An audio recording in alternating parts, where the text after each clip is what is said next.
கர்த்தருடைய பரிசுத்த நாமத்திற்கு மகிமை உண்டாவதாக. இயேசு கிறிஸ்துவின் இனிய நாமத்தில் உங்களை வாழ்த்துகிறேன். தேவ கிருபை நம் அனைவரோடும் இருப்பதாக. இன்று உங்களோடு தியானிப்பதற்கு எடுத்துக்கொண்ட வேத வசனம் 1 சாமுவேல் 2 அதிகாரம் 30 பின்பகுதி. அதை வாசிக்கிறேன். என்னை கனம் பண்ணுகிறவர்களை நான் கனம் பண்ணுவேன், என்னை அசட்டை பண்ணுகிறவர்கள் கன ஈனப்படுவார்கள். இவ்வளவு அருமையான ஒரு வசனம் பாருங்கள். தேவனை கனம் பண்ணுகிறவர்கள் கனம் பண்ணப்படுவார்கள். அவர்களை தேவன் கனப்படுத்துவார். எந்த சூழ்நிலையிலும் அவர்கள் கனஈனப்பட்டு போவதில்லை. வெளியிலே சென்றாலும் சரி, வேலை ஸ்தலங்களிலும் சரி, குடும்பத்திலும் சரி, எந்த இடத்தில் போனாலும் நாம் எல்லோரும் தேவனை கனப்படுத்தினால் தேவன் நம்மை கனப்படுத்துவார். 1 சாமுவேல் 2 அதிகாரத்திலே நாம் படித்து பார்ப்போமானால், ஏலி என்ற ஒரு ஆசாரியர் இருக்கிறார். அவருக்கு 2 பிள்ளைகள் இருக்கிறார்கள். இவர்கள் தன் தகப்பனுடைய சொற்களை கேட்பதில்லை, தகப்பனை மதிப்பதில்லை, தேவனை மதிப்பதில்லை. ஆசாரிய ஊழியத்திலே ஏலி நடந்து கொண்டிருக்கிற நாட்களிலே சிலோவிலே தேவ ஆலயத்திலே இந்த 2 குமாரர்களும் இஸ்ரவேல் ஜனங்கள் பலியிட வரும் பொழுது அவர்கள் பாத்திரங்களிலே இறைச்சி பலியிட்டு கொண்டிருக்கும் பொழுது என்ன செய்வார்கள் என்று சொன்னால், தங்களுடைய வேலைக்காரர்களை அனுப்பி ஒரு 3 ஒரு கொக்கிகளை வைத்து, கொக்கி போல ஒரு ஆயுதத்தை வைத்து அதை சட்டிக்குள்ளே போட்டு அந்த இறைச்சிகளை குத்தி எடுத்து விடுவார்கள். நல்ல பொருட்கள், நல்ல இறைச்சி துண்டத்தை எடுத்து அவர்கள் தங்களுடைய சரீரத்தை வளர்த்தார்கள். அதுபோல கொப்புரையிலே தகனம் செய்வதற்கு முன்பாகவே அவருடைய வேலைக்காரன் வந்து, என்னுடைய எஜமானுக்கு நல்ல பங்கு வேண்டும் என்று சொல்லி எடுத்துக்கொண்டு போய் விடுவான். இஸ்ரவேல் ஜனங்கள் எவ்வளவு கேட்டாலும், பலி முடியட்டும் என்று சொன்னாலும் கேட்க மாட்டார்கள். தன் தகப்பன் சொல்வதையும் கேட்பதில்லை. தேவன் அதை பார்த்து கொண்டே இருந்தார். அது மட்டுமல்ல, அங்கு வருகிற இஸ்ரவேல் ஜனத்தின் குமாரத்திகளை கெடுத்து போட்டார்கள், எடுத்துக்கொண்டே இருப்பார்கள். இஸ்ரவேல் ஜனங்கள் மத்தியிலே தீமையை விதைத்துக் கொண்டே இருந்தார்கள். தேவன் அவரிடத்திலே அவர் மனஸ்தாபப்பட்டார். அப்பொழுதுதான் இதை சொல்லுகிறார் ஏலியின் இடத்தில் சொல்லி, அந்த வீட்டிலே சாபம் வந்தது. இந்த வீட்டிலே ஒருவரும் முதிர் வயது வரை கிழவர்கள் இந்த வீட்டிலே இருப்பதில்லை, இந்த சந்ததியிலே இருப்பதில்லை. எல்லாம் வாலிப பிராயத்திலே மரித்து போவார்கள். ஆசாரிய ஊழியத்தை நான் மாற்றுவேன், எனக்கு விருப்பமான ஒருவரிடத்திலே கொடுத்து விடுவேன். இவர்களுடைய வாழ்க்கையில மிஞ்சி இருப்பவர்கள் அவர்களுடைய குடும்பத்திற்கு வேதனை கொடுக்கிற ஒரு வாழ்க்கையை தான் அவர்கள் வாழ்வார்கள் என்று அவர்கள் சாபத்தை பெற்று கொண்டார்கள். காரணம் என்ன? தேவனை அசட்டை பண்ணினார்கள், தேவனை கனம் பண்ணவில்லை. அது ஆலயம். ஆலயத்திலே எவ்வளவு நாம் பரிசுத்தமாய் நாம் நடக்க வேண்டும், நம்முடைய கிரியைகள் ஆலயத்தில் எப்படி ஒழுங்காய் இருக்க வேண்டும் என்று சொல்லி அவர்கள் எண்ணவில்லை. பிரியமானவர்களை, சற்றே எண்ணி பார்ப்போம். நம்முடைய கிரியைகள் எப்படி இருக்கிறது? ஆலயத்தில் எதற்காக போகிறோம்? ஆலயத்தில் யாரை பார்க்க போகிறோம்? யாரை சந்திக்க போகிறோம் என்ற உணர்வோடு போவதில்லை. ஆலயத்திற்கு போகும் பொழுது உன் நடையை காத்துக் கொள்வதில்லை. ஏனோ தானோம் என்று சொல்லி அந்த ஆலயத்திலே நம்முடைய ஆடைகளையும் நம்முடைய மேன்மையையும் காட்டும்படி போகிறோம். ஜனங்களை சந்திக்கும்படி போகிறோம், ஜனங்களிடத்தில் பேசும்படி போகிறோம். தேவனை சந்திக்கவில்லை, சந்திக்க விரும்பவில்லை. அவர்கள் வாயினால் அவரை சந்தித்து அவர்கள் வாயினாலே துதி சொல்லுகிறார்கள் ஆலயத்தில் இருந்து கொண்டு. அவருடைய இருதயமோ உலகம் முழுவதும் சுற்றி செல்கிறது. பார்த்தவர்களை பற்றி எண்ணிக்கொண்டிருக்கிறார்கள். யாரிடத்தில் ஆலயத்திலே ஆராதனை முடிந்த பிறகு யாரிடத்தில் பேசலாம் என்று சொல்லி எண்ணிக்கொண்டிருக்கிறார். அங்கு ஆலயம் முடிந்த பின்பு நம்முடைய மேன்மையை காட்ட வேண்டும். ஏலம் எடுக்கும் பொழுது நம்முடைய மகிமையை காண்பிக்க வேண்டும். அந்த ஏலத்தை எடுக்குவதற்கு நான் ஏலம் போடும் பொழுது நான் கூறுகிற பணமானது மற்றவர்களை வியப்பிக்க வேண்டும், என்னை கனம் பண்ண வேண்டும் என்று சொல்லி அவர்கள் தங்களை கனம் பண்ணி கொள்ளுகிறார். தேவனை கனம் பண்ணுவதற்கு ஆலயத்தில் செல்லவில்லை. ஆலயத்திலே கொள்ளையடிக்கிறார்கள். ஆலயத்திலே தேவையில்லாத பிரச்சனையை உண்டு பண்ணுகிறார்கள். பிரியமானவர்களே, ஆலயத்திலே நம்முடைய கிரியைகள் ஒழுங்கா இல்லை என்று சொன்னால் சாபம் நம்முடைய வீட்டிற்கு வரும். தேவனை கனம் பண்ணவில்லை என்றால் கனஈனப்படுத்துவீர்கள். வேலை ஸ்தலங்களிலே கனவீனம் வரும், குடும்ப வாழ்க்கையில கனவீனம் வரும், சமூகத்திலே கனவீனம் வரும். அவர் முன்னிருந்த நிலையை மாற்றுவார். உங்களுடைய மகிமை உங்களை விட்டு எடுத்து போடப்படும். தகப்பன் வாழ்ந்த நாட்களில் நான் எவ்வளவு மகிமையோடு நாம் இருந்தோம், நம்முடைய குடும்பம் இருந்தது என்பதை எண்ணி பார்ப்பீர்கள் என்றால் தெரியும். தேவனை கனம் பண்ணினால் நாம் இன்னும் கனம் பண்ணப்படுவோம், இல்லை என்றால் கனவீனப்படுவோம். அதைத்தான் அவர் சொல்லுகிறார். தேவனை ஏன் கனம் பண்ண வேண்டும்? இங்கே எலியாவை அவருடைய பிள்ளைகள் கனம் பண்ணவில்லை. 29 வருடங்களுக்கு முன்பு ஒரு சகோதரன் என்னை வந்து கூப்பிட்டான்.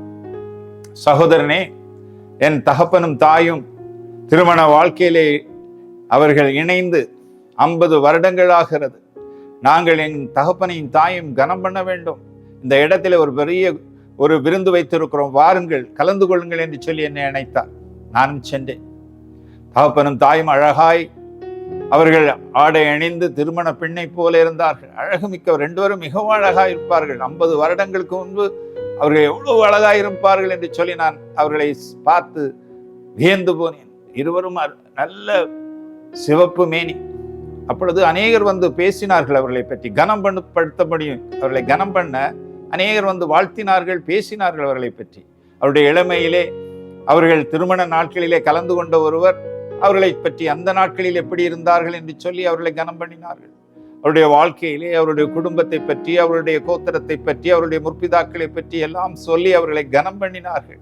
அருமையா இருந்தது. பிரியமானவர்களை, தாயையும் தகப்பனையும் கனம் பண்ண வேண்டும் என்று விரும்புகிறோம். ஆனால் தேவனை கனம் பண்ண வேண்டும் என்று விரும்புகிறோமா? ஏன் தேவனை கனம் பண்ண வேண்டும்?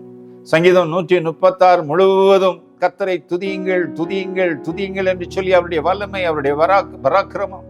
அவர் பூமியை படைத்தது, வானத்தை படைத்தது, செங்கடலை பிளந்தது, இஸ்ரவேல் ஜனங்களை ஆசீர்வதித்தது, இஸ்ரவேல் ஜனங்களுக்கு உறுதுணையா இருந்தது, மன்னாவை போஷித்தது, காடையினால் திருப்திப்படுத்தியது, அவர்களுக்கு தாகத்திற்கு தண்ணீர் கொடுத்தது, சூரியனையும் சந்திரனையும் நட்சத்திரங்களையும் படைத்தது, சீக்கோனையும் ஓகையும் அழித்தது, அந்த தேசத்தை இஸ்ரவேல் ஜனங்களுக்கு அவர் சுதந்திரமாய் கொடுத்தது என்று சொல்லி ஒவ்வொரு வரியிலும் அவரை துதியுங்கள், துதியுங்கள், கர்த்தரை துதியுங்கள் என்று சொல்லப்பட்டிருக்கிறது. அவர் தம்முடைய குமாரனை இந்த உலகத்திற்கு அனுப்பும் பொழுது அவர் நம்மை விடுவிக்கும்படி, நமக்கு நித்திய ஜீவனை கொடுக்கும்படி தம்முடைய குமாரனை அனுப்பினார். தம்முடைய குமாரனை அவர் கனம் பண்ண, நாம் ஒவ்வொருவரும் கனம் பண்ண வேண்டும் என்று சொல்லி அவர் கனப்படுத்தினார் தம்முடைய குமாரனை. அவர் பிறந்த பொழுது லூக்கா 2ஆம் அதிகாரத்திலே தேவதூதர்கள் அவரை வாழ்த்தினார்கள். அவர் யோர்தான் நதியோரத்திலே அவர் ஞானஸ்நானம் எடுக்கும் பொழுது தேவன் அவரை வாழ்த்தினார், இவரை கனம் பண்ணினார். இவர் என்னுடைய நேசகுமாரன், இவரில் நான் பிரியமாயிருக்கிறேன் என்று சொன்னார். லூக்கா 9ஆம் அதிகாரத்திலே மறுரூப மலையிலே அப்பொழுதும் தேவன் தம்முடைய குமாரனை மகிமைப்படுத்தினார்.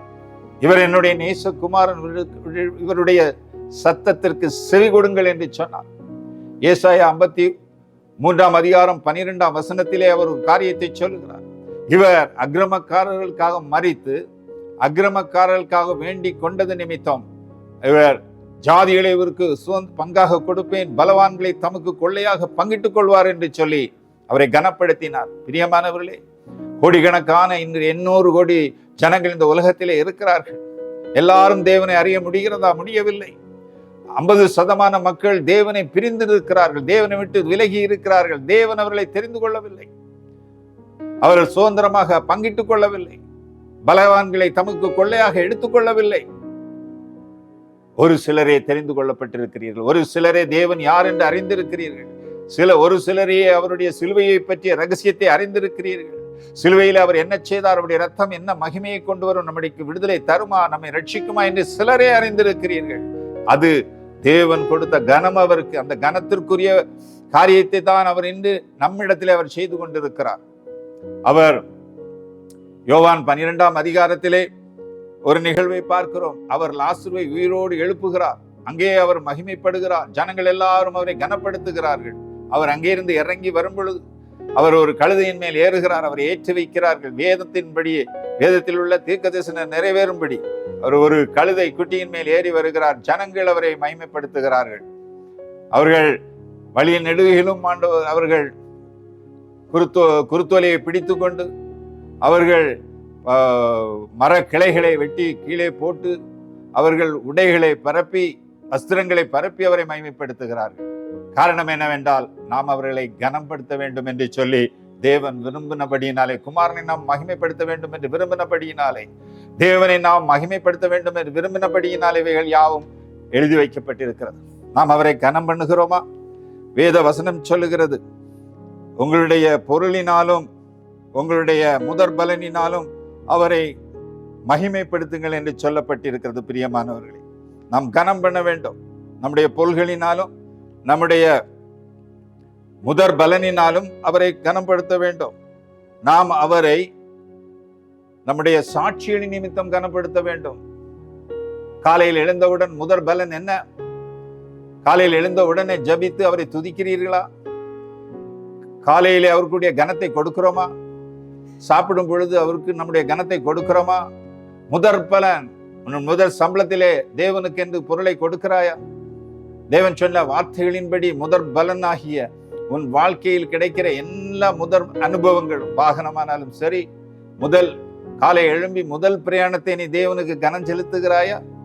முதல் வேலையிலே முதல் நீ செய்ய உன் கால்களும் கைகளும் அசைகிற முதல் வேலையிலே அவரை கனப்படுத்துகிறாயா? மதிய வேளையிலே உணவு அருந்தும் பொழுது அவரை கனப்படுத்துகிறாயா? இரவிலே உணவு அருந்தும் பொழுது அவரை கனப்படுத்துகிறாயா? போகையிலும் வருகையிலும் அவரை கனப்படுத்துகிறாயா? நீ கனப்படுத்தினால் அவர் உன்னை கனப்படுத்துவார். பிரியமானவர்களே, தேவன் அவரை கனப்படுத்த வேண்டும் விரும்புவது மட்டுமல்ல, நாம் ஒருவரில் ஒருவர் நாம் கனத்தை கொடுக்க வேண்டும் என்று விரும்புகிறார். ரோமர் 12:10 அப்படிதான் சொல்லப்பட்டிருக்கிறது. ஒருவருக்கொருவர் கனம் செலுத்துவதிலே முந்திக் கொள்ளுங்கள் என்று சொல்லி பெற்றோர்களை கனம் பண்ண வேண்டும். அவர்களுக்கு கீழ்ப்படிந்து நாம் கனம் பண்ணினால் அவர் தேவ சமூகத்திலே தேவன் நம்மை பார்த்து சந்தோஷப்பட்டு நம்மை கனப்படுத்துவார். பிரியமானவர்களே, நாம் எல்லா வகையிலும் தேவனை கனப்படுத்துவதன் மூலம் தேவன் நம்மை கனப்படுத்துவார். தேவன் யாரை கனப்படுத்துவார் என்று சொன்னால், ஏழைக்கு தயவு பண்ணுகிறவனை தேவன் கனப்படுத்துகிறார். எஜமானை காக்கிறவனை தேவன் கனப்படுத்துகிறார். எஜமானை காக்கிறவன் என்று சொன்னால் நம்முடைய தேவனுடைய வார்த்தைகளை காத்து அதன்படி நடக்கிற ஒவ்வொருவரையும் தேவன் கனம் பண்ணுவார். ஊழியம் செய்கிறவனை பிதா கனம் பண்ணுகிறார் என்று சொல்லி வேதம் சொல்லுகிறது. பிரியமானவர்களே, தேவன் அவருக்கு இயேசு கிறிஸ்துவுக்கு மேலான நாமத்தை கொடுத்தார். அந்த நாமத்தை நாம் கனம் பண்ணி கொண்டே இருக்க வேண்டும். அப்படி நாம் கனம் பண்ணும் பொழுது, நாம் தேவனுக்கு என்று ஊழியம் செய்யும் பொழுது அவர் நம்மையும் கனப்படுத்துவார். ஆகவே நாம் எங்கு பார்த்தாலும், அது ஏழையானாலும் சரி, அவன் பரதேசியானாலும் சரி, பிச்சைக்காரன் என்றாலும் சரி, அவனை கனப்படுத்துவதிலே முந்திக் கொள்வோம். ஏனென்றால் ஒரு மனிதனை கனப்படுத்துகிறவன் தான் இறைவனையும் கனப்படுத்த முடியும். காண்கிற சகோதரனை நேசிக்காதவன் காணாத இறைவனை எப்படி நேசிக்க முடியும்? ஆகவே எல்லாரையும் கனம் பண்ண முந்திக் கொள்வோம். தேவன் அப்பொழுது நம்மை கனப்படுத்துவார். ஊழியம் செய்கிற உங்களை கனப்படுத்துவார். ஏழைக்கு தயை செய்கிற உங்களை கனப்படுத்துவார். எஜமானுடைய வார்த்தையை காத்து வழி நடத்துகிற உங்களை அவர் கனப்படுத்துவார். நாம் தேவனை கனப்படுத்துவோம். காலையிலும் மாலையிலும் கட்டந்த வார்த்தைகளை ஆசீர்வதிப்பாராக. ஆமென். அன்புள்ள இயேசு சுவாமி, உம்மை கனப்படுத்துகிறவர்களை நீர் கனப்படுத்த போவதற்காக ஸ்தோத்தரிக்கிறோம். ஆலயத்திலும் சரி, எல்லா இடத்திலும் சரி, உங்களுடைய பொருள் தங்களுடைய பொருளினாலும் முதற் பலனினாலும் உம்மை கனப்படுத்துகிற ஒவ்வொருவர் மேலும் உடைய கிருபை இன்று இறங்குவதாக.